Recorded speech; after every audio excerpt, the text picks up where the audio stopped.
গাজীপুর ৩ আসন শ্রীপুরে সর্বস্তরের জনগণের দানের শীষ প্রার্থী অধ্যাপক doctor S M Rafiqul Islam বাচ্চুর পক্ষে শ্রীপুর পৌর বিএনপির পক্ষ থেকে দানের শীষের এক বিশাল মিছিল আয়োজন করা হয়।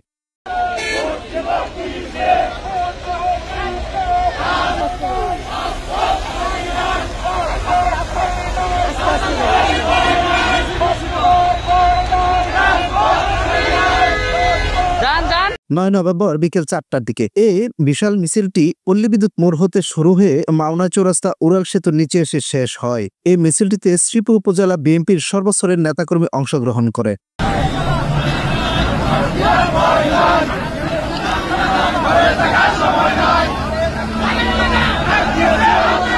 মিছিলটি আয়োজন করে শ্রীপুর পৌর বিএনপি। বিশাল এই মিছিলটিতে গাজীপুর ৩ আসনের দানের শীষ প্রার্থী অধ্যাপক doctor S M Rafiqul Islam Bachchu উপস্থিত হয়ে নেতাকর্মীদের নেতৃত্ব দেন। ওনার নেতৃত্বে হাজার হাজার মানুষ মিছিলটিতে অংশগ্রহণ করেন।